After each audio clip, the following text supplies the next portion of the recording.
नमस्कार मैत्रिणींनो, रंजना किचनमध्ये तुमचं अगदी मनापासून स्वागत आहे. आज आपल्याला पाहायची आहे तांदूळाच्या भाजीपासून रेसिपी. तांदूळाची भाजी 2 जुडी घेतलेली आहे. ती निवडायची कशी, कापायची कशी आणि धुवायची कशी हे सुद्धा मी तुम्हाला सांगणार आहे. आणि झटपट 2 मिनटात साफ करायची कशी ते सुद्धा सांगणार आहे. अगदी व्हिडिओ संपूर्ण पहा म्हणजे कळेल. पालेभाजी म्हटली का कंटाळा येतो साफ करण्याचा किंवा निवडायचा, पण 2 मिनटाच्या आत कशी करायची ह्यामध्ये व्हिडिओमध्ये सांगितलेलं आहे आणि दिलेलं आहे. 2 जुड्या घेतलेल्या आहे, त्यापासून आपल्याला रेसिपी बनवायची आहे. तांदूळाची भाजी अगदी हेल्दी असते आपल्या शरीरासाठी. उष्ण भाजी नसल्यामुळे शरीराला थंडावा देण्याचं काम करतं. त्या भाजीमध्ये कॅल्शियम आहे, पोटॅशियम आहे आणि सी जीवनसत्व आहे. आपल्या शरीरासाठी म्हणजे पोटासाठी बद्धकोष्ठ जर होत असेल तर ही भाजी नक्की खाऊन पहा. आपल्याला पोटाचे विकार नक्कीच होणार नाही.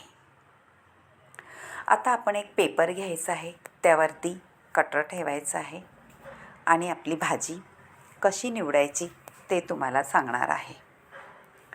झटपट 2 मिनटात भाजी निवडून तयार आपल्याला भाजी करण्यासाठी. आता ही मुळासकट आपल्याला वरून कापून टाकायची आहे, कारण त्या मुळाच्या तिकडे भाजी व्यवस्थितच नसते, म्हणून मुळं पहिली कापून टाकायची. त्यामध्ये जर भाजी गेली असली तर पानं घ्यायची आहेत निवडून, तीसुद्धा पटकन होतात. आता जुडी बांधलेली सोडून घ्यायची आहे. सोडून घेतल्यानंतर आपल्याला अस्तव्यस्त भाजी करायची नाही. फक्त जुळलेली आहे, त्यामध्ये काही गवत असेल किंवा रान दुसरी भाजी असेल जी आपण खात नसेल तीसुद्धा काढून घ्यायची आहे आणि काही कचरा काडी असेल तीही काढायची आहे. अगदी झटपट भाजी कशी करायची आहे ते तुम्हाला सांगणार आहे. थोडेसे निबार देठ असले तीही काढून घ्यायची आहेत. आता असं निवडल्यानंतर आपल्याला भाजी धुवायची कशी हेही सांगणार आहे.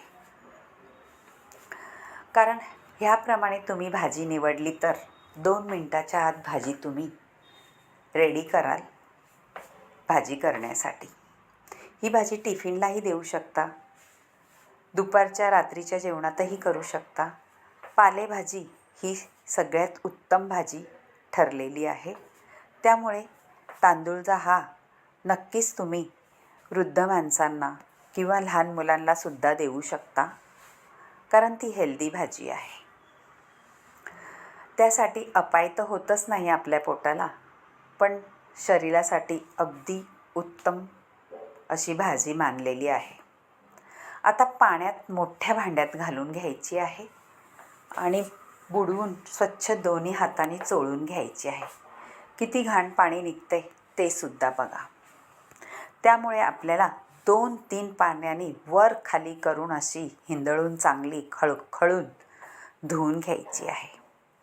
म्हणजे त्याच्यात माती कचरा काही असेल तो पाण्याच्या वाटे निघून जाईल. चाळणीत निथळत ठेवायची आहे, म्हणजे पाणीही निथळलं जाईल. आणि पालेभाजी आपण धुतल्याशिवाय कापायची नाही. छान धुवून घेतल्यानंतरच पालेभाजी कापायची, म्हणजे त्यातलं जीवनसत्व निघून जात नाही. आता कापायचीही तुम्ही ट्रिक पहा. भाजी जुळलेलीच आहे, ती मध्ये कापून घ्यायची आहे आणि एकावर एक ठेवून पटापट सुरीने कापली जाते पहा. कारण कोवळी भाजी आहे, निबार भाजी नाही आहे. मैत्रिणींनो, कोवळी भाजी असते ते शिजायलाही पटकन शिजली जाते आणि त्याची चवही भारीच लागते. अशा रीते तुम्ही कापून घ्या आणि भाजीची तयारी करूया आपण करायसाठी.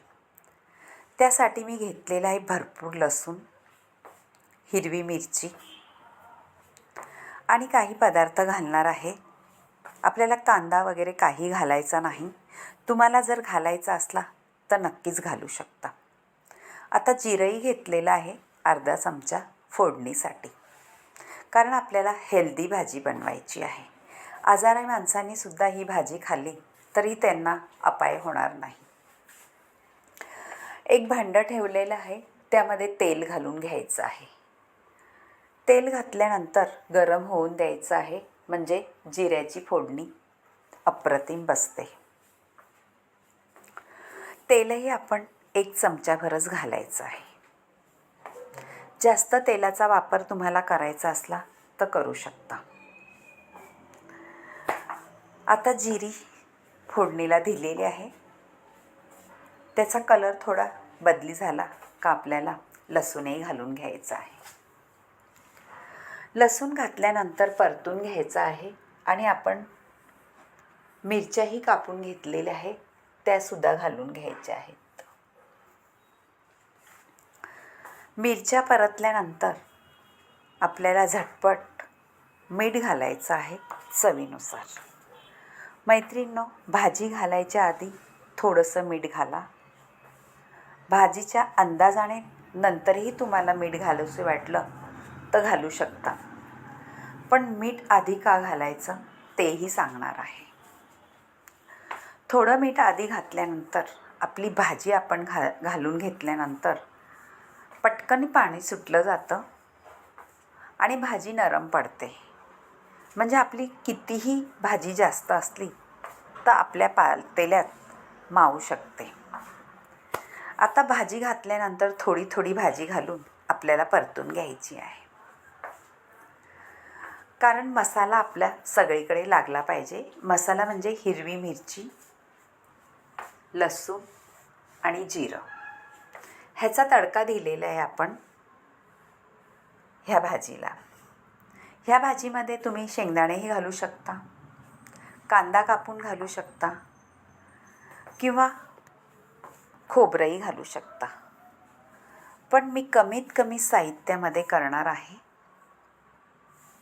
कारण ह्या भाजीला जास्त काही सामग्री न वापरता सुद्धा तेवढीच चवीला भारीच लागते. रानभाज्या असल्या का त्या आपल्या शरीराला उपयोगी पडतात. कोणतीही पालेभाजीचा वेगवेगळ्या आपल्या शरीरासाठी उपयोगी असतात. त्यातलीच ही तांदूळ्याची भाजी. याप्रमाणे करून पहा. अजूनही आपल्याला पदार्थ घालायचा आहे, तो काय आहे व्हिडिओ संपूर्ण पहा. आपली किती भाजी दिसत होती, आता परतून घेतल्यावरती भाजी आळली गेलेली आहे आणि आपल्याला झाकण ठेवायचं नाही. पाणी सुटलेलं आहे भाजीला आणि भाजी त्या पाण्यामध्ये शिजणार आहे. मोठा गॅस ठेवायचा नाही, थोडं बारीक गॅसवरतीच भाजी शिजून घ्यायचं आहे आणि आपल्यावरून खोबरं घालायचं आहे.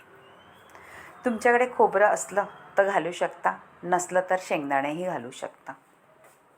शेंगदाण्याने सुद्धा अप्रतिमच होते. खोबरं किसून घातल्यानंतर सगळीकडे मिक्स करून घ्यायचं आहे, म्हणजे खोबऱ्याची चवसुद्धा त्यामध्ये लागली जाते.